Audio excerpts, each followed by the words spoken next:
1847 में एक Irish artist James महोनी ने आयरलैंड के हालात की कुछ इस तरह से पिक्चर खींची। आयरलैंड की गलियां लोगों की लाशों से भरी हुई थी। माएं अपने भूखे बच्चों को सीने से लगाए रोटी के चंद टुकड़ों के लिए भीख मांग रही थी। हर तरफ गरीबी, भूख, मायूसी और मौत के साए मंडला रहे थे। आयरिश पोटैटो फैमिन, या जिसे द ग्रेट हंगर भी कहा जाता है, सिर्फ 7 सालों में 10 लाख आयरिश लोगों की जान ले चुका था। पूरे आयरलैंड की 11% आबादी इस फैमिन के नतीजे में मौत के मुंह में चली गई। ये इतना बड़ा डिजास्टर था कि आज की डेट तक आयरलैंड की आबादी रिकवर नहीं हो सकी। इस कहत के गुजरने के बाद भी कई 100 साल तक आयरलैंड एक गरीब और बैकवर्ड कंट्री ही रहा। मगर आज अगर आप दुनिया के अमीर तरीन कंट्रीज की लिस्ट देखें तो आयरलैंड आपको दूसरे नंबर पर नजर आएगा। आयरलैंड को दुनिया की सबसे एजुकेटेड, अमीर और हैप्पीएस्ट नेशन कहा जाता है। आयरलैंड की इकोनॉमी इतनी स्पीड से ग्रो कर रही है कि चंद सालों में आयरलैंड दुनिया का अमीर तरीन कंट्री बन जाएगा। लेकिन आयरलैंड के पास ना तो नॉर्वे और कतर की तरह ट्रिलियंस ऑफ डॉलर्स के ऑयल रिजर्व्स हैं, ना ही उसकी पॉपुलेशन सिंगापुर या लग्जमबर्ग की तरह छोटी है, और ना ही उसे स्विट्जरलैंड की तरह कोई तारीखी एडवांटेज मिला है। तो फिर ये इतनी बड़ी ट्रांसफॉर्मेशन कैसे हुई?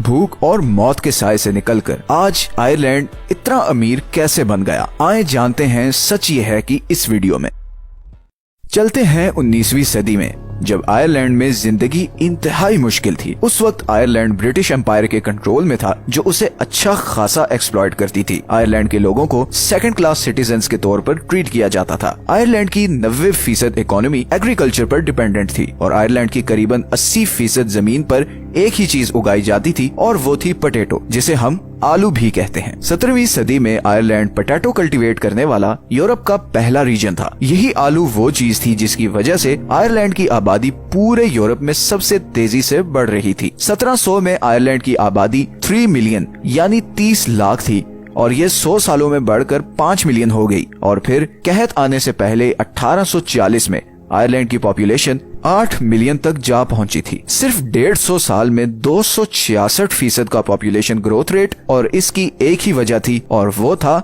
पोटैटो। आलू की 1 एकड़ की फसल और गाय का दूध एक पूरी आयरिश फैमिली को पालने के लिए काफी था। और क्योंकि ये बड़ी आसानी से कहीं भी उगाया जा सकता था और वो भी काफी बड़ी क्वांटिटी में, तो ये बहुत जल्द आयरलैंड की हर फैमिली का मेन फूड सोर्स बन गया। और यही चीज आयरलैंड के लिए एक बहुत बड़ा खतरा बनने वाली थी। आयरलैंड की सारी आबादी सिर्फ एक खाने पर डिपेंडेंट हो चुकी थी और इसीलिए जब 1845 में आयरलैंड में कहत पड़ा और आलू की फसलें तबाह होना शुरू हुई, तो लाखों के हिसाब से लोग मरना शुरू हो गए। आप लोगों को शायद अंदाजा नहीं है कि ये कितनी बड़ी ट्रेजेडी थी और अभी तक आयरलैंड इसके इफेक्ट से बाहर नहीं निकल सका। मैं आपको एक एग्जांपल से समझाता हूँ। 1840 में आयरलैंड की आबादी थी 8 मिलियन।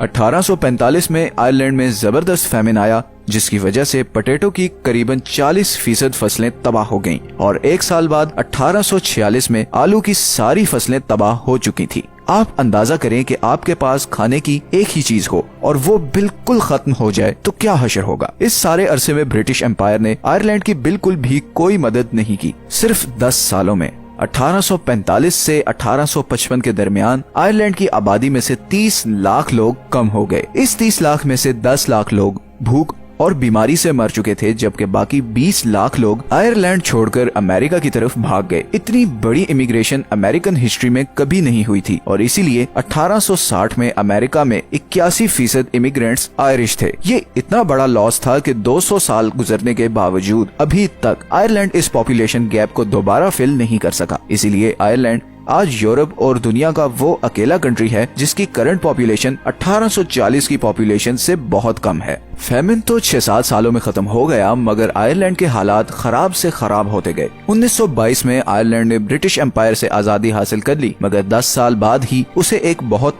बड़ा धचका पहुंचा जब 1932 में द ग्रेट इकोनॉमिक डिप्रेशन आया। आयरलैंड पहले ही बाकी दुनिया से कट ऑफ था और ब्रिटेन से उसके रिलेशंस वैसे ही ठीक नहीं थे, जिसकी वजह से उसकी इकोनॉमी जबरदस्त क्राइसिस का शिकार हो गई। इस ग्रेट डिप्रेशन में पूरी दुनिया की इकोनॉमी तबाह हो गई थी सिवाय एक कंट्री के, और वो था Soviet union. Soviet union nationalisation और प्रोटेक्शनिस्ट पॉलिसीज की वजह से इंटरनेशनल बैंकिंग से कट ऑफ था और इसीलिए इस क्राइसिस में उसे कोई खास फर्क नहीं पड़ा। आयरलैंड के लीडर्स ने सोवियत यूनियन की एग्जाम्पल को आयरलैंड में कॉपी करना शुरू किया। बड़ी बड़ी कंपनीज को नेशनलाइज किया गया, इंपोर्ट को बंद किया गया ताकि लोकल इंडस्ट्री को बचाया जा सके। मगर इस सब का आयरलैंड की इकोनॉमी पर बहुत बुरा असर पड़ा। आयरलैंड के पास अपने कोई नेचुरल रिसोर्सेज तो थे नहीं और ना ही बाकी यूरोप की तरह आयरलैंड में कोई बड़ी इंडस्ट्री थी। इसीलिए इंपोर्ट बंद करने से रॉ मटेरियल की मजीद शॉर्टेज हो गई और सिर्फ 10 सालों में हालात इतने ज्यादा खराब हो गए कि 5 लाख और आयरिश आयरलैंड छोड़कर भाग गए। वर्ल्ड वॉर 2 के बाद जहां बाकी यूरोप तरक्की कर रहा था, वहीं आयरलैंड गरीब से गरीब होता जा रहा था। लेकिन ये सब अब बदलने वाला था। 1960 में आयरलैंड के प्राइम मिनिस्टर शॉन लैमास ने मशहूर आयरिश इकोनॉमिस्ट टी.के. व्हिटेकर के साथ मिलकर फैसला किया कि अब फाइनली इकोनॉमिक पॉलिसीज को बदलना पड़ेगा। दोनों ने मिलकर एक डेवलपमेंट प्लान बनाया जो आयरलैंड की तकदीर बदलने वाला था। आयरलैंड में नेशनलाइज की गई कंपनीज को दोबारा प्राइवेट कर दिया गया। फॉरेन इन्वेस्टमेंट लाने के लिए बाहर की कंपनीज पर से टैक्स रिक्वायरमेंट्स खत्म कर दी गई, इंपोर्ट खोल दी गई और सबसे बड़ा काम ये किया गया कि एक फ्री जोन बनाया गया जहाँ पर मौजूद किसी कंपनी से कोई टैक्स नहीं लिया जाता था।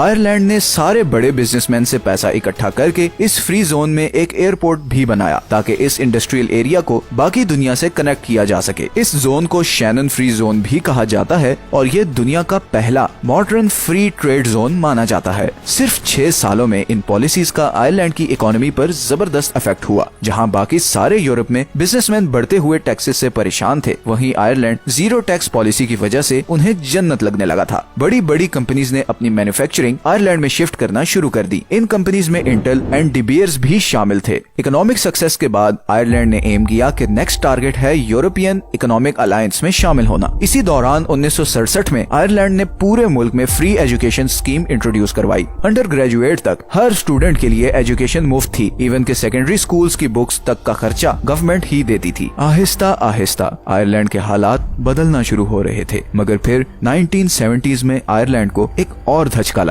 1970s में अरब इसराइल वॉर के बाद लगने वाली ऑयल सैंक्शंस की वजह से यूके और पूरे वेस्टर्न वर्ल्ड की इकोनॉमीज बुरी तरह हिल गईं। बैंक्स डिफॉल्ट कर गए, इंडस्ट्रीज बंद हो गईं और अनएम्प्लॉयमेंट बढ़ गई। मगर इस दफा आयरलैंड ऐसे किसी क्राइसिस से निपटने के लिए तैयार था। आयरलैंड ने अपने आप को बाकी यूरोप के मुकाबले में फेवरेबल बनाने के लिए कुछ और लॉज पास किए। इनकम टैक्स 20% से कम करके 10% कर दिया गया। एम्प्लॉयज को हायर एंड फायर करना आसान कर दिया गया। जहां बाकी यूरोप में बिजनेसेस को किसी भी एम्प्लॉय को निकालने के लिए एडवांस सैलरीज और नोटिस पीरियड जैसी रिक्वायरमेंट्स पूरी करनी पड़ती थी, वहीं आयरलैंड में ऐसी सारी रिक्वायरमेंट्स हटा दी गईं और इसके नतीजे में कंपनीज की नजर में आयरलैंड एक बिजनेस फ्रेंडली कंट्री के रूप में सामने आने लगा। अगले 20 सालों में आयरलैंड ट्रांसफॉर्म हो चुका था। गुर्बत के साए छट रहे थे और बिलियंस ऑफ डॉलर्स आयरलैंड में आ रहे थे। लेकिन इससे भी जबरदस्त चीज हुई 1993 में, जब यूरोपीय यूनियन ने सिंगल मार्केट अनाउंस कर दी, जिसके बाद से आयरलैंड लिटरली पूरी दुनिया के लिए ओपन हो गया। Tax free policies, friendly environment और जबरदस्त लॉ एंड ऑर्डर सिचुएशन की वजह से सारी दुनिया से बड़ी बड़ी कॉर्पोरेशंस आयरलैंड में अपने ऑफिसेज सेटअप करने लगी। फॉरेन इन्वेस्टमेंट इतनी ज्यादा थी कि सिर्फ 10 सालों में 1990 से 2000 के दरमियान आयरलैंड में फॉरेन इन्वेस्टमेंट 2.2% से 49.2% तक चली गई। इतनी कंपनीज के आने से बहुत ज्यादा जॉब्स क्रिएट होना शुरू हो गयी। टैक्सेस कम थे, सैलरीज ज्यादा थी, लोगों की परचेजिंग पावर बढ़ती गई, लोग पैसा खर्चते गए, इकोनॉमिक एक्टिविटी बढ़ती गई, डिमांड क्रिएट होती गई और कंपनीज आती गई और एक जबरदस्त इन्वेस्टमेंट लूप बन गया। गवर्नमेंट के पास इतना पैसा इकट्ठा हो गया कि उसने इंफ्रास्ट्रक्चर और वेलफेयर पे खुली स्पेंडिंग शुरू कर दी। 2007 तक आयरलैंड यूरोप का तीसरा अमीर तरीन कंट्री बन चुका था। आयरलैंड की पर कैपिटा इनकम ब्रिटेन से 40% ज्यादा थी। वही ब्रिटेन जिसने 150 साल तक आयरलैंड पर हुकूमत की थी, अब उससे बहुत गरीब था। ये होता है इंतकाम। काश इंडिया और पाकिस्तान भी ऐसे ब्रिटेन से इंतकाम लेते। आयरलैंड की स्टोरी में एक उम्मीद है कि हालात जितने भी खराब हो जाएं, there is always a way up. गरीबी किसी का मुकद्दर नहीं, ईमानदारी, मेहनत और प्लानिंग से कैसे भी हालात बदले जा सकते हैं। आज आयरलैंड पूरी दुनिया के लिए एक टैक्स हेवन है। 2015 में एप्पल ने $300 बिलियन के एसेट्स अमेरिका से आयरलैंड ट्रांसफर किए ताकि टैक्स को अवॉइड किया जा सके। एजुकेटेड वर्कफोर्स, जबरदस्त इंफ्रास्ट्रक्चर और लो क्राइम रेट वो फैक्टर्स हैं जिनकी वजह से आयरलैंड दुनिया के सारे बिजनेसमैन के लिए बहुत अट्रैक्टिव है और यही अट्रैक्टिवनेस उसे बहुत जल्द दुनिया का सबसे अमीर कंट्री बनाने वाला है। ये हैं वो सारे सोर्सेज जहां से हमने इस वीडियो के लिए कंसल्ट किया है। अगर आपको ये वीडियो अच्छी लगी है तो इसे लाइक और चैनल को सब्सक्राइब जरूर कर दें। मिलते हैं नेक्स्ट वीडियो में। अल्लाह हाफिज।